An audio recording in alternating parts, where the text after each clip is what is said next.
G'day, this is Captainoob, and this is an EBR-14. This is a weapon that has been ported from Call of Duty Modern Warfare 2 from 2022, based on a real-life firearm called the M14 EBR, that is, Enhanced Battle Rifle. The M14 EBR was an enhanced version of its Cold War counterpart, the M14, which was the successor to the widely popular M1 Garand, the service rifle used by the US troops during the Second World War, the one that goes ping. The US Navy SEALs, they wanted an M14 rifle, but they wanted to have it a little bit more compact, so they fitted this collapsible stock onto it. They made it aluminum, so it's lighter, aluminum, so it would be lighter, and there's a bunch of rails over it, so you can put whatever the hell you want on it there. Extra tactical value. So the Mark 14 EBR was originally designed in the year 2001 and in service from 2002 to the present day. So the old girl, the Garand, she's still kicking in some way since the Second World War. So isn't that nice? So people talk about the longevity of the 1911, but you know, the Garand, she still gets around. Good on her.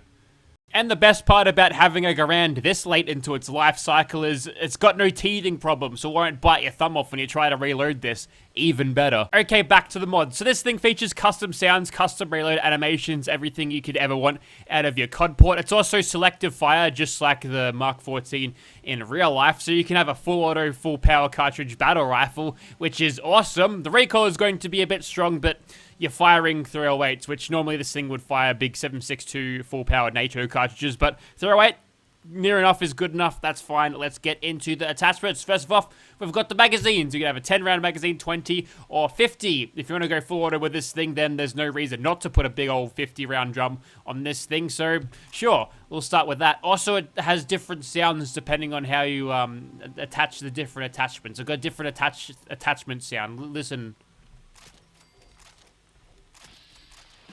Neat, right? You'll also notice there's a couple of rifle grip variants of this, and if you do equip them, you lose a little pistol grip. That's a separate little attachment point for you to utilize. So we'll throw on something that looks cool.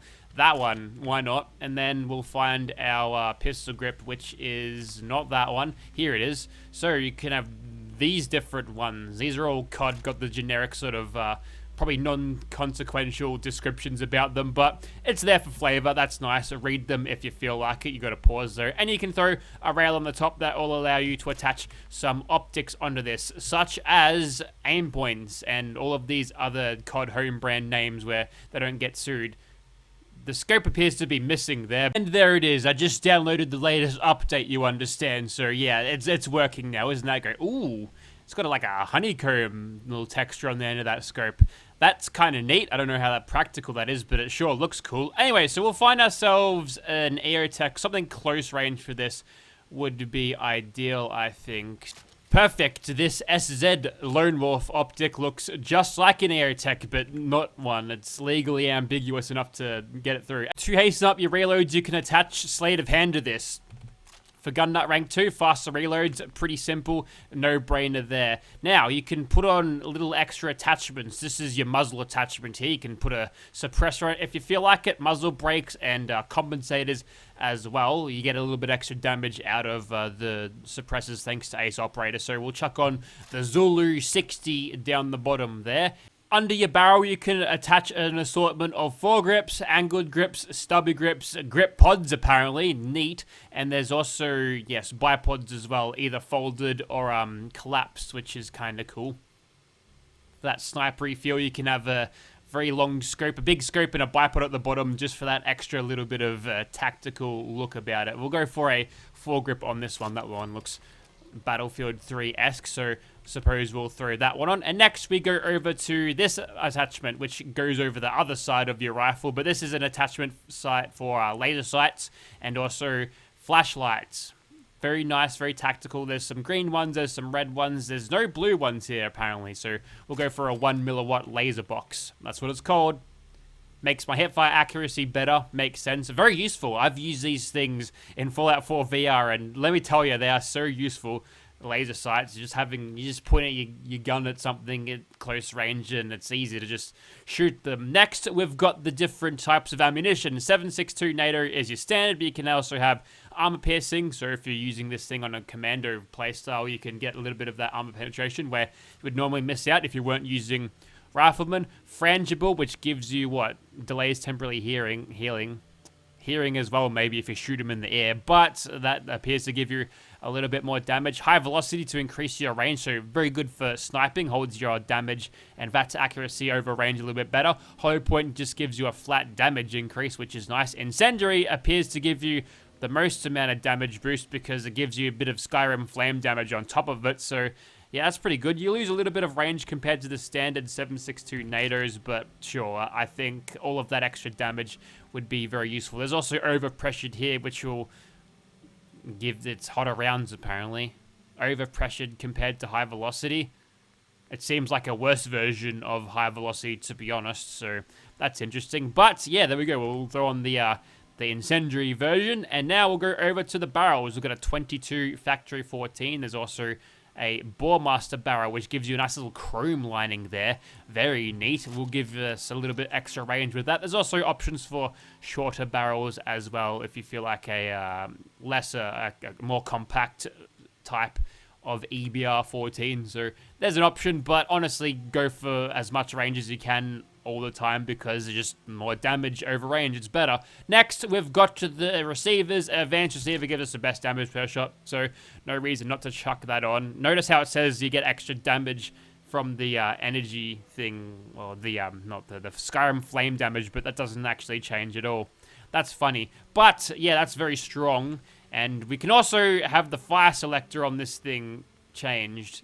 So here's the fire selector. You can have this thing in semi-auto or full auto. And the funny thing is that doesn't give you any damage penalties or damage buffs, I guess, for the semi-auto version. So I suppose there's no reason never to have this fully auto. If you want to snipe with it, just tap fire, I suppose. Although if it's using the commander and rifleman perks, you'd think that maybe this thing wouldn't be able to get these sniper knockdowns should you be firing at this thing with the scope in full auto instead of even for a sniper role. So there's something to consider, but I'm not actually sure how that's going to go. And you can also change this into more of a M14 if you choose this receiver there. And if you choose the wooden stock, all the furniture will be wood as well. So we'll be looking to grab one rifle like that. But this is going to be our battle rifle of fully automatic variety because we love recoil and we don't like our shoulder. We've got an itch in our shoulder that only the crushing recoil of a 308 firing at I don't know how many rounds per minute, 126 rated. It's pretty fast, I think. Is it? I'm not sure. We'll find out. It can be crafted on a chemistry workbench under weapon EBR-14, and these materials are all you need. No gun nut perks here at all. Just put these materials into a workbench and you'll conjure one straight from the depths of oblivion. The remastered version. Alrighty, here we are outside of Immersive Gunners Plaza once again, and here is our M14 in first person. When you aim down sights, I can kind of barely see the actual reticule of this, but I'm sure the hit markers will guide me on where my aim should be. So as those gunners get stuck into those mosquitoes over there, let's take a quick look in third person. That's what it looks like. You'll notice the full grip works perfectly well as well, and the charging handle is slamming back very, very fast indeed. There's also a reload animation, works in third person and in first person as well. Very fast with sleight of hand with the faster reload perks. Some modders don't like that when I use the faster hands reload perks, but you'll have to deal with it if you don't like it. Anyway, so here is the great big 13 times scope. I thought we'd have a little bit more, but honestly, that might be just enough. This one is semi-auto. That's how fast this thing fires, and you can sort of control the recoil, but it might be hard to get rapid follow-up shots. So maybe just using this thing in a 3-round burst would be just a little bit easier. Next, we've got this one, M14 spec.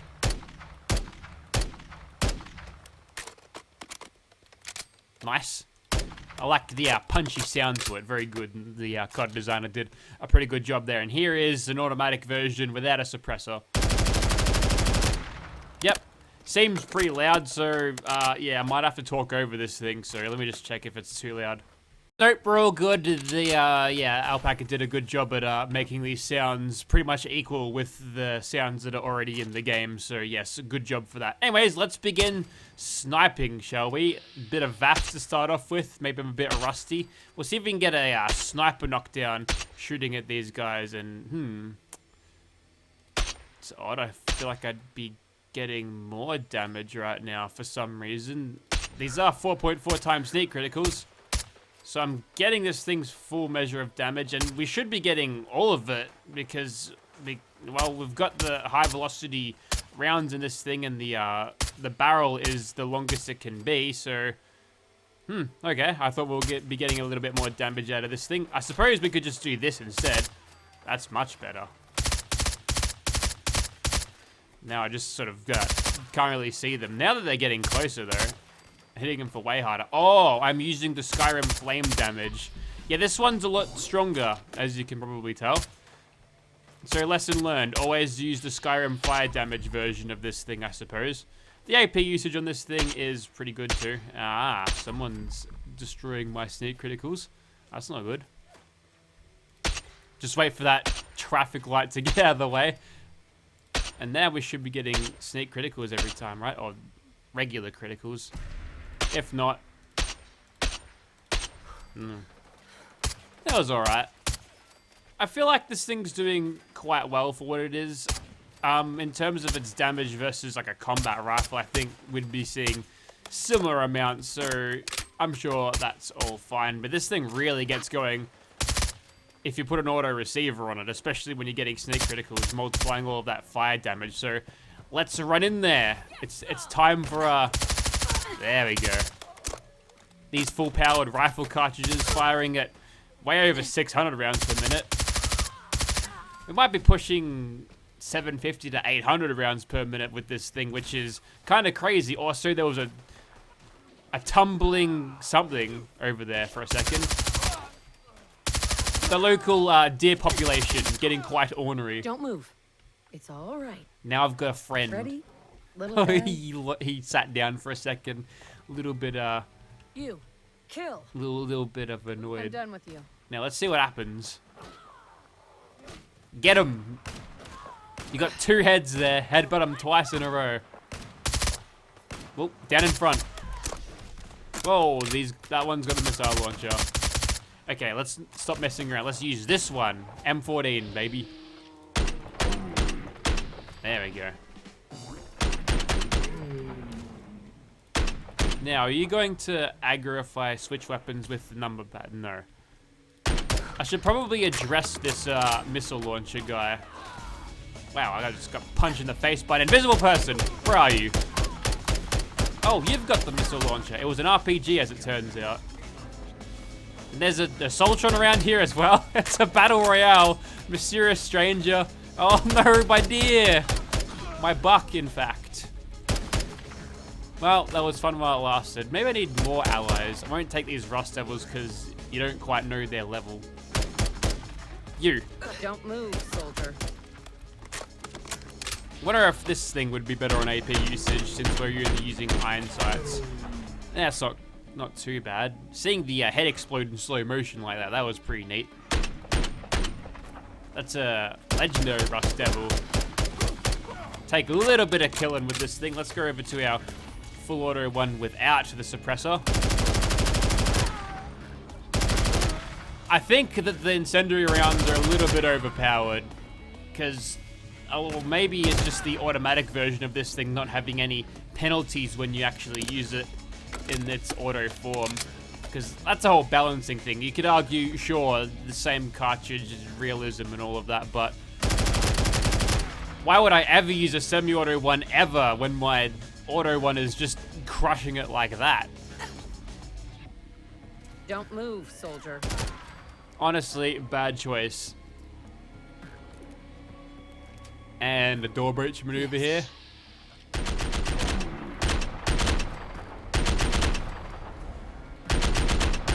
It's another synth head version with a Junkie's cattle prod.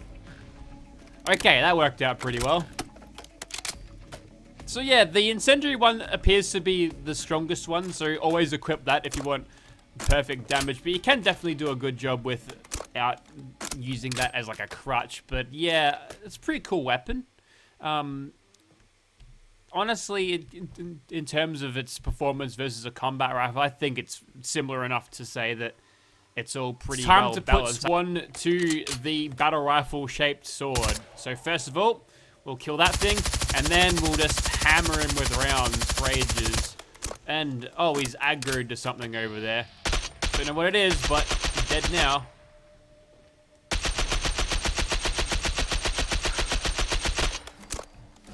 And that was it. I got no idea what was the other thing that I killed, but, yep. Definitely dead. Okay, good job. Next, we'll move on to the other monster. To fight the Wendigo with Sniper Status version, who is currently aggroing to his little mosquito petting zoo over here. So we'll sort these guys out before moving over to the main course. That bloatfly got stuck in the ground, I think. Now, unfortunately, I didn't get any extra damage out of that, or any Grim Reaper sprint, so the Mysterious Stranger has shown up though. That's pretty handy. So if he gets his full measure of damage in, we're looking at quite a big damage boost there. Yeah, he's doing a lot of good work right now. Good on him. And he didn't even get killed that time. Great. Alright, well, that's a pretty good start. We've put 40 rounds into him so far, and so far so good, I suppose. Just use our remaining AP just to secure those headshots, and if we can get a sniper knockdown, that would be pretty great, but it doesn't seem like that's happening. No way. Gotta make it harder than that, Mr. Ghoul.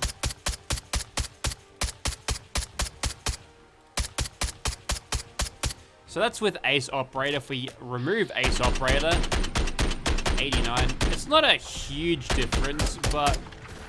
Ooh, okay. Well, that's a little bit more dire.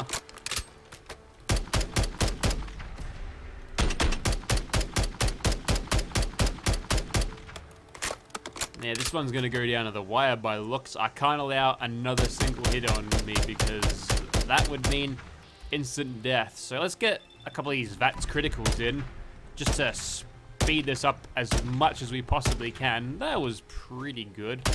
But now, I missed the grapple hook. That was close. A little bit too close. Mysterious Stranger, can't help me! You had one job. I remembered to take the glasses off before I save, but check out what this thing can do with the incendiary rounds instead of the overpressured versions. The sneak criticals so far, one-shotting all of these bugs. We kind of saw that before, but once we move on to the big boy, 1800 headshots. Oh, look who's back. Ruining my ability to do sneak criticals. Prick. Look at this. What an idiot. He's drawing the aggro. Just kill him. Thank you. Alright, now that we're back, we can hit him up with these normal shots, which are doing... Well, the sneak criticals were doing about 100 more, and that's Nerd Rage again. Let me just switch over to this one. Check out that damage. Boosted by Nerd Rage as well, and... Oh, no. Okay, that was a clutch bash, but I also hit the stupid fucking Siri button. What the hell was that? Windows has a habit of pissing me off, alright? We got the job done, but here's rant time.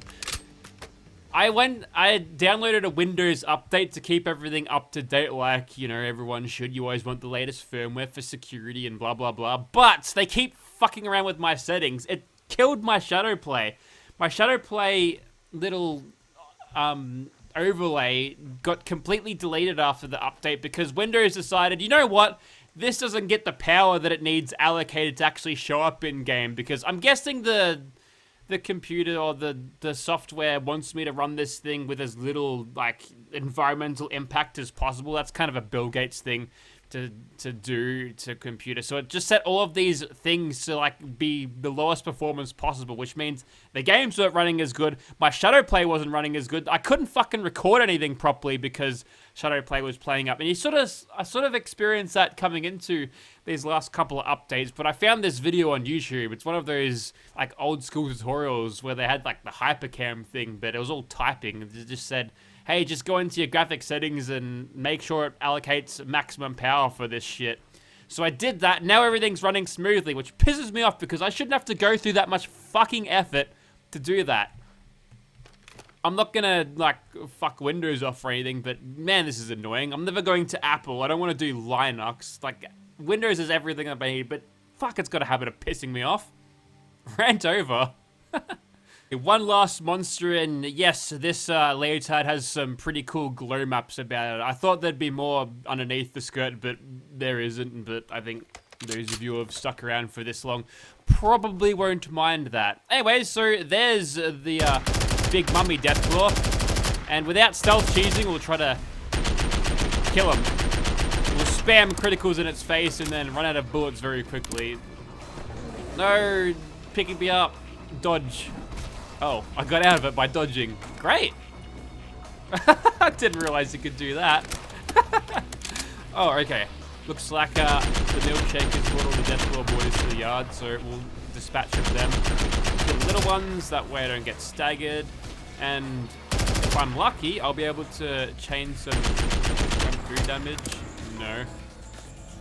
Oh. Well, the mysterious stranger showed up and left pretty much the same frame, so yeah, thanks for nothing, idiot.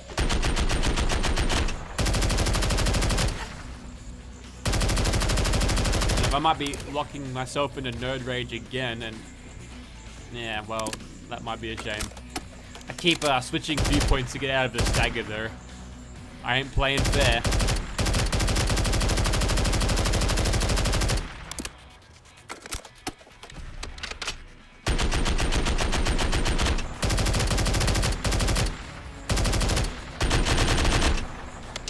Try to shoot him as many times as possible. Get that mysterious stranger up and about again.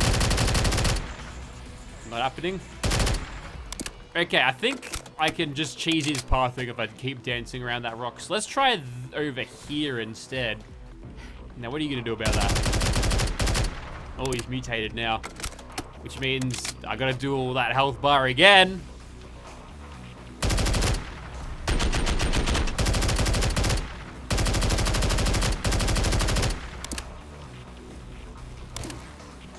Oh, that's nerd rage. And probably, like, dodge out of there if you can. Or reload. I'm missing half of the nerd rage because I got no bullets in the gun.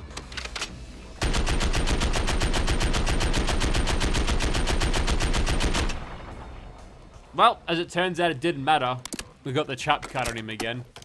And I suppose that's it, my gigantic lizard friend. And for some reason, dead bodies have collision now. I've got no idea what mod caused that occurrence, but I can jump on his head and do that. Anyway, so that there was the Mark 14 EBR from Call of Duty Modern Warfare 2, and it's a good mod. Really good. In terms of its balance, I think the incendiary rounds, I sort of talked about this already, but they're definitely like crazily overpowered, right? So the question is, do you either like bring everything else up to that, or do you pull the incendiary ones back, because maybe it's a little bit of a bug. I one-shotted that sentry bot. That's kind of crazy. And the Assaultron, I was able to out DPS despite having like 30 health or something. So yeah, that's pretty crazy. This thing's damage with the incendiary is just so much higher than what it normally would be with the other rounds, but you know, I had fun with it, so I'm not really complaining about it. But like for longevity though, like you're gonna want to use these incendiary rounds, and if they're too good, then the challenge of the game is significantly removed, and that might reduce the fun in your game a little bit. There's no challenge in it, then there's nothing to overcome, right? So that might be worth thinking about if you are using this thing. You want it to be slightly more balanced. So if you are playing on a lesser difficulty where you'll do more damage to enemies anyway, it probably won't even matter that much if you don't use it, but worth thinking about. But that's about it. If you want this one, check out the link in the description. It'll be down there. Thank you very much for watching, guys.